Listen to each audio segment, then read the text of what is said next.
Hey everyone, I'm back again with a new hardware review. Instead of doing a system-based hardware review, today's review is on a peripheral device for the Nintendo 3DS. What you have before you, between the two Amiibos, is the Nintendo 3DS NFC Reader and Writer, which I like to call the Amiibo Reader and Writer. When the new line of 3DS models came out, they offer a feature that lets you use the new 3DS's touchscreen to sync the system up with an Amiibo character to be able to unlock new features in games like Super Smash Bros. Or the Ace Combat 3DS game. Older models weren't able to do this because they didn't have the technology built in to use Amiibos. However, instead of forcing those people to buy the new model, Nintendo sent out this little peripheral device that only costs about $12 or $13 that connects to those old systems and lets you use Amiibos on them. So, this is my official hardware review of the Nintendo 3DS Amiibo Reader and Writer.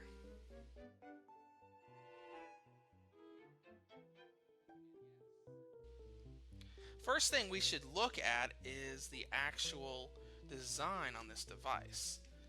On the top, you don't see very much. You just see this little symbol here that symbolizes the screens on the 3DS. Here we have the most important part on the very front of it.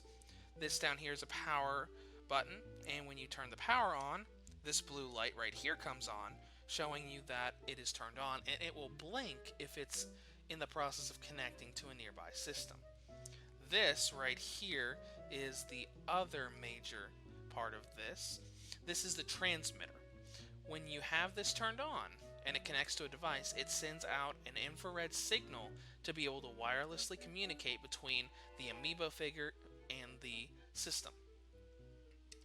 Now on the bottom, less important than what I just showed you, but still important, we have this, and I already know what you're thinking, and you're right.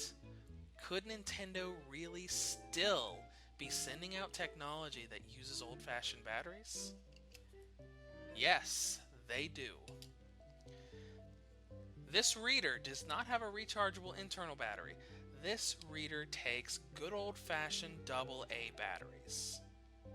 These maxed-out Japanese batteries came with the device itself. Well, actually, I don't know for certain if this is Japanese or not.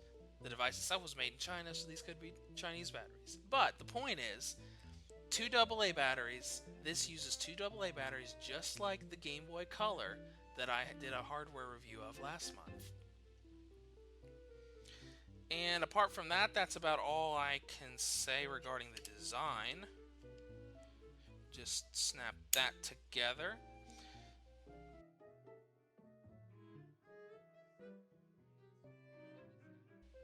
Now let's talk about performance. To know about performance, we need to know how this device works. I had a lot of questions when I first got it, especially with how the device syncs up to a system. My first thought was, does it have to be registered on the system? Like the Disney Infinity base does for the PlayStation Vita version of Disney Infinity 2.0. The answer to that is no. It's actually quite ingenious and extremely simple that even a monkey could do it blindfolded. The idea is that you have to go into a game and get to a point where you have to use an Amiibo. And I apologize for this. The video quality is about to get a lot darker and a lot more yellow tinted. I do not have any control of this. Every time I put my 2DS in front of the camera, it automatically shifts. I have to turn the camera off and go to another room to get it better, but I can't do this part of the review without it degrading in quality. So I apologize. Now, back to what we were doing. First thing, go into a game and get to a point where you need to use an Amiibo. So I'm going to use the most obvious choice, Mini Mario and Friends Amiibo Challenge. So it'll only take me a moment to get into the game and get to the point where you need to use an Amiibo. Note that there is no real need to register the device, as you will see in just a moment. Alright, let's start. Alright, now we're at the point where the bottom screen is asking to connect to this device. This is also where I'm going to show you the thing I don't like about this device. Now, the simple fact is, you get to this point where you need an Amiibo. You place the reader,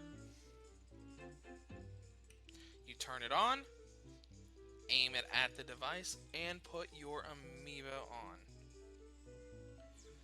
And if you just heard, it just registered and it's loading the rest of the game for me.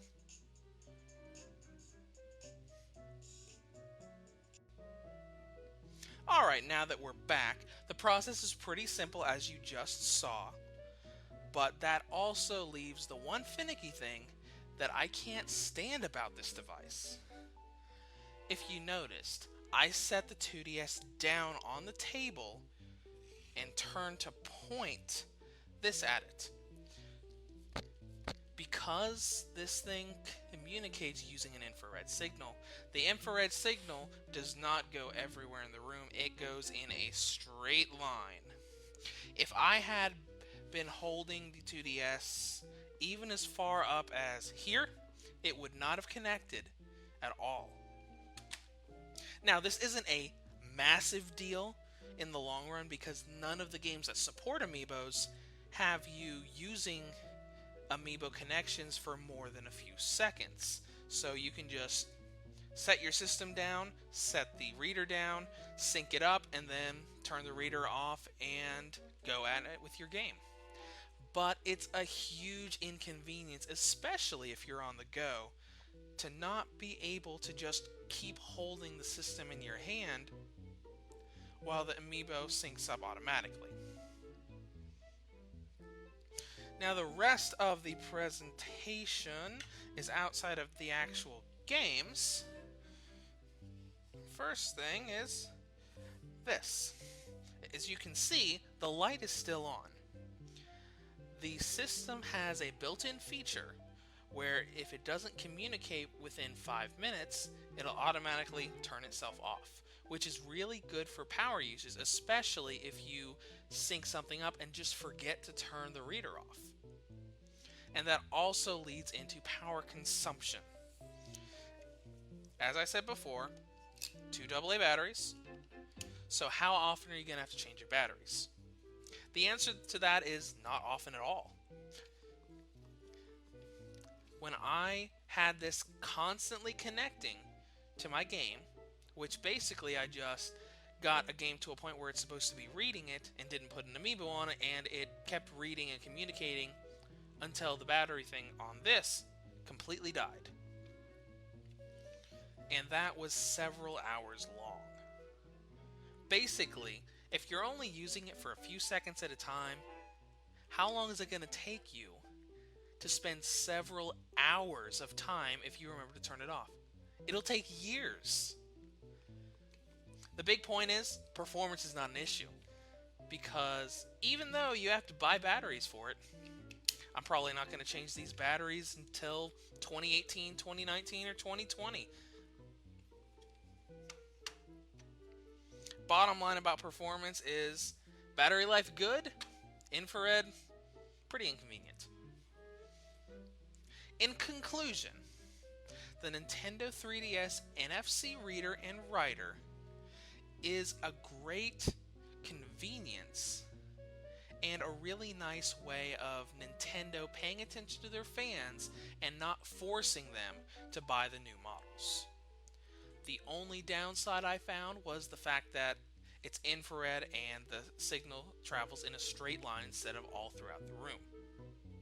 Aside from this, it's got great battery life, it syncs up within mere seconds, and all around it works just as well as the built-in feature on the Nintendo 3DS new models. So, reviews to go, rates. The Amiibo Reader and Writer for the Nintendo 3DS, a 9 out of 10. If you have any questions or comments, feel free to leave them below. or you can head to my site at www.reviewstogo.com.